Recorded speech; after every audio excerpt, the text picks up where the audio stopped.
Teachers, check this out. My student has a native speaker's accent. No, I'm a native Chinese speaker. I grew up in a town in this place. I'll be pretty girls. Do you have a girlfriend, Aaron? No, I've been single for 18 years and I still am.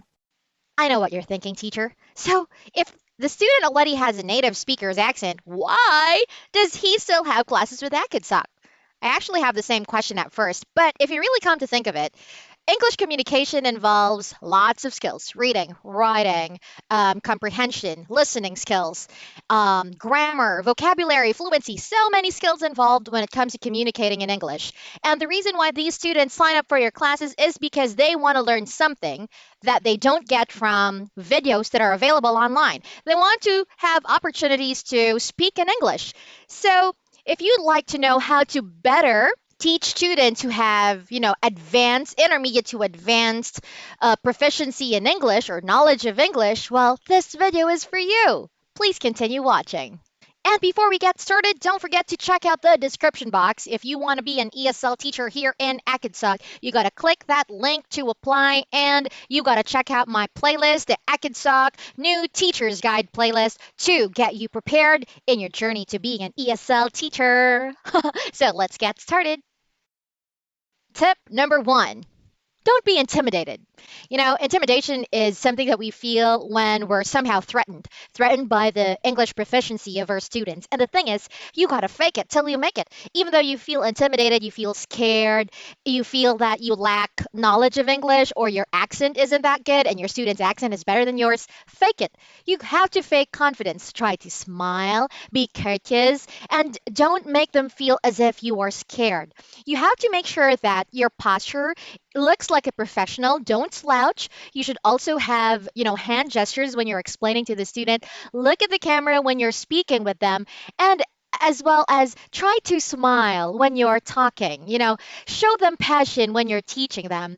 And basically, all of these things are what we do to mask the intimidation. Because honestly, teachers, I myself, being, an English teacher or a teacher in general for 9 years, somehow I felt a certain level of intimidation at first, but I concealed it.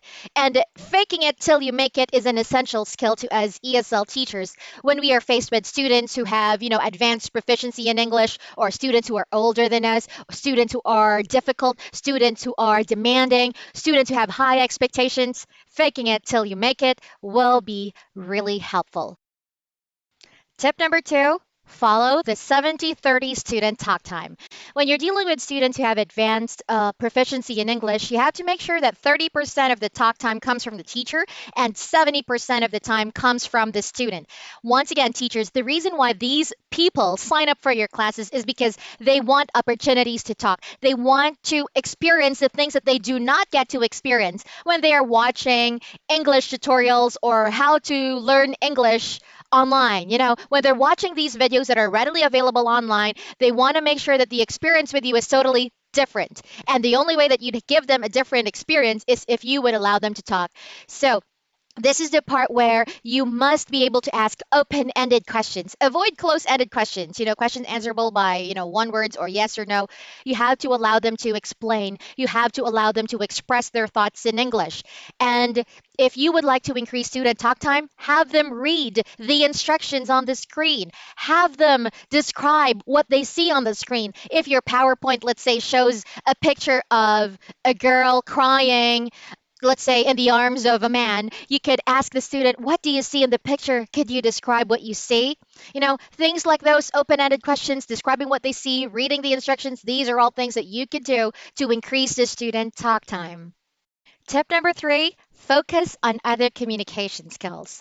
Teachers, speaking is not the only communication skill out there. There's writing, there's reading, there's fluency, pronunciation, and so many things. You have to make sure that even though your student is, let's say, already fluent or they have a native speaker's accent, you give them opportunities to improve their reading skills. Or let's say when you're speaking, instead of you speaking at a slower pace, you could try to speak at a normal pace or at a faster pace, because native speakers usually speak at a normal pace. Unlike us ESL teachers, we usually have this, slower pacing. If you would like to help the student try to speak at a normal pace, have them read content from the book, and you have to focus on knowledge extension. Teach them new words. Add words or phrases to their vocabulary bank. You have to make sure that every time they have class with you, they have this, meaningful experience that, oh, hey, I learned a lot from my teacher. Hey, even though I already have a great accent, there are still things that I have to learn. You got to make them feel those things. Tip number 4, focus on accuracy. Teachers, whenever we teach our students, there are two things that we focus on: accuracy and fluency. Accuracy is when we make sure that they pronounce the words correctly, that their sentences are grammatically correct, and everything is basically correct. When we focus on fluency, we give our students, an opportunity to talk and talk, learn how to think in English and express themselves using their oral communication skills. So when you are already teaching someone who has advanced knowledge of English, you got to focus on the nitty gritty, the smaller details, the accuracy. So this is when you will correct them on their pronunciation. You have to correct them on their grammatical, or their grammar rather, or the construction of their sentences. You could give feedback about sentence parallelism, verb tenses, and so on. Because what they need is to really polish the English that, the foundation of English that they already have. They need that to be polished. Tip number 5, feedback is gold. Teachers, whenever your students are intermediate to advanced levels, they are there because they want to know, exactly what their mistakes are, how they could be better, and how they could prevent their mistakes from happening again. It's a journey towards self-improvement, and you are an instrument to self-improvement. That's why you got to give real-time feedback as well as meaningful and practical advice.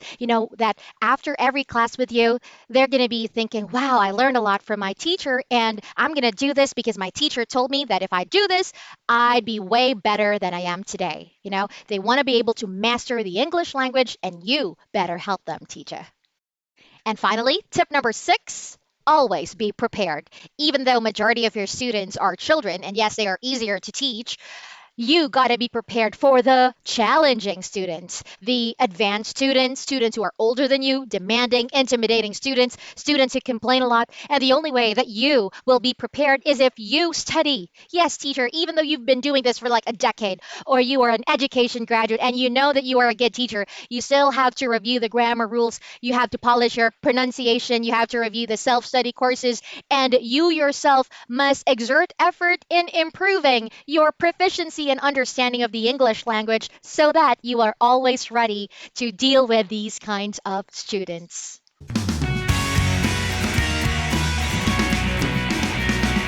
There you have it, teachers. My tips on how to deal with advanced level students and students who have a native speaker's accent. I hope you've learned something from this video. And don't forget to stay tuned for part 2, because on part 2, I'll be showing with you the actual class footage and how to apply these tips on a true to life class. An actual class, I mean. So, teachers, if you like this content, don't forget to give it a thumbs up, subscribe to my channel, Teacha Karen, click the bell icon to get notified for new video uploads. And to those of you who would like to be an ESL teacher, don't forget to go to the description box and click the link to apply and be an Akadsak ESL teacher. I'll see you next time, and be a blessing to the people around you. Bye bye.